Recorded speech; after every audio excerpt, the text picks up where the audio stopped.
El siglo XX marca la irrupción del movimiento de los trabajadores en la vida social de nuestro país. En Santiago y Valparaíso crece la industria artesanal y de pequeños servicios. En Lota se extrae carbón y en el Norte Grande se desarrollan las faenas de la explotación del salitre. El número de obreros crece día a día.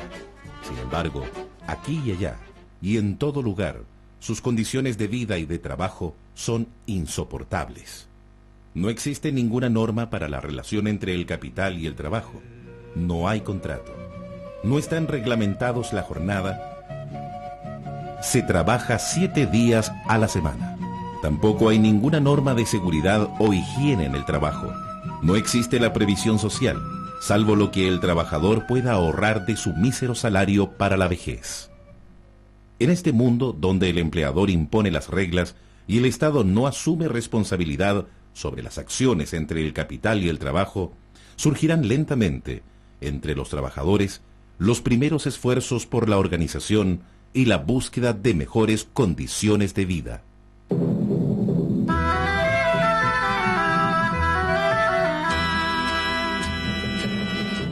Espontáneamente, y sin ningún amparo legal, nacen las primeras organizaciones obreras, las mutuales, organizaciones de defensa mutua que reúnen a los artesanos de las ciudades, intentan educar a los trabajadores y atender sus necesidades básicas de alimentación y salud. En el año 1907, durante el gobierno de Pedro Montt, se crea la Oficina de Estadísticas del Trabajo y se inicia una campaña de construcción de habitaciones higiénicas para obreros. La represión a la demanda obrera, que ha tenido su mayor muestra de irracionalidad y crudeza en la masacre de Santa María, significa el inicio de una nueva etapa en el desarrollo de sus organizaciones. La unidad y la organización serán la respuesta de los trabajadores a la represión, y Luis Emilio Recabarren, el líder que conducirá este proceso. La emancipación de la clase trabajadora debe ser obra de los trabajadores mismos. Su estrategia será formar una gran organización para los trabajadores chilenos y desde allí fundar las bases para la sociedad sin clases. La Federación Obrera de Chile había nacido en 1909 como una mutual de obreros de ferrocarriles para la asistencia social y el mejoramiento económico, moral e intelectual. Recabarren entiende que la FOCH debe abandonar sus concepciones puramente mutualistas, ampliar su representación a toda la clase trabajadora. En 1919 se impone su proyecto al interior de la Federación y comienza la búsqueda de los contenidos de sus propuestas y sus formas de acción. Luchará por imponer su proyecto histórico de cambio social y avanzar hacia la unidad de la clase trabajadora a través de la organización y autoeducación. Para la FOCH, la educación de los trabajadores es una herramienta fundamental. Nacen los periódicos obreros, el teatro popular y las escuelas para trabajadores.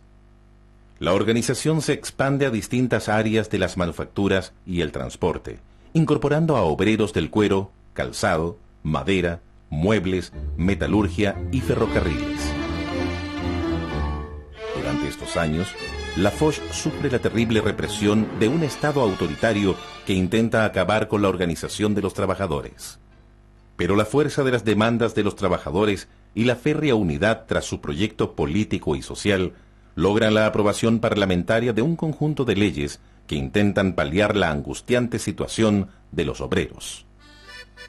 La FOCH, opuesta a la reglamentación de las organizaciones sindicales, sufrirá nuevamente los rigores de la represión. Durante los años 1928 y 1931 se persigue y encarcela a sus dirigentes y se clausuran sus periódicos y locales sindicales. El año 1928, durante el gobierno de Carlos Ibáñez del Campo, marca el comienzo la gran crisis económica mundial y el estancamiento absoluto de la explotación salitrera, principal entrada de recursos para el Estado chileno.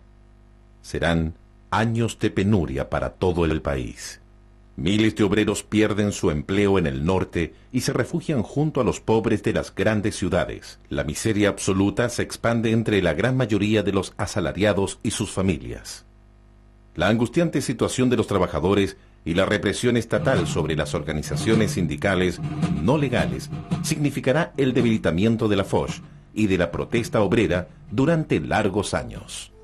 Entre los días 25 y 27 de diciembre de 1936 se realiza el Congreso Constituyente de la Confederación de Trabajadores de Chile, con la participación de más de 300 organizaciones de todos los sectores productivos. Los trabajadores chilenos se unen en un proyecto social, político y cultural para el país. La Confederación de Trabajadores de Chile luchará por la defensa de las libertades que establece la Constitución Política del Estado, la defensa de la legislación laboral y la promulgación de nuevas leyes que mejoren las condiciones de vida y de trabajo, la educación pública en forma gratuita, la alfabetización y la formación sindical. El sindicalismo chileno da un giro fundamental en su historia y asume el protagonismo del proceso de construcción de un Estado que amplíe las libertades públicas y el bienestar de los más postergados de nuestro país. El avance de las fuerzas sociales de la clase media y los trabajadores ya son una realidad en el Chile de 1938. Ese año, triunfa en las elecciones Pedro Aguirre Cerda, candidato del Frente Popular, una coalición de fuerzas progresistas que se propone la tarea de superar la crisis económica a través del desarrollo hacia adentro. Sin embargo, la Confederación de Trabajadores de Chile es incapaz de superar la crisis social y política que significará la caída de los gobiernos del Frente Popular. La huelga de los obreros del Salitre en 1946 desencadenará el quiebre de la unidad de la Confederación de Trabajadores de Chile. Dirigentes socialistas y comunistas discrepan profundamente de la conveniencia de continuar con el paro nacional convocado en solidaridad con el movimiento salitrero. La CTC no logra reforzar la autonomía del movimiento sindical y la extrema dependencia del movimiento sindical respecto a las decisiones de los partidos políticos hace que la unidad sindical se rompa definitivamente. Finalmente, en 1948, bajo el gobierno de Gabriel González Videla, se promulga la Ley de Defensa Permanente de la Democracia, bautizada por el pueblo como la Ley Maldita, que persigue a los dirigentes sindicales, lo que significa un duro golpe a la actividad sindical. En 1922, Clotario Blest comienza a trabajar como funcionario de la Tesorería General de la República. 5 años más tarde, preside la Unión de Centros de la Juventud Católica para organizar a la juventud obrera en la capital y las regiones. A los 30 años, Clotario Blest comenzará su lucha por la reconstrucción de la unidad del sindicalismo. Soy un incansable predicador de la unidad de la clase trabajadora chilena, porque cuando la clase trabajadora chilena está unida, es invencible. Nadie se atreve contra ella.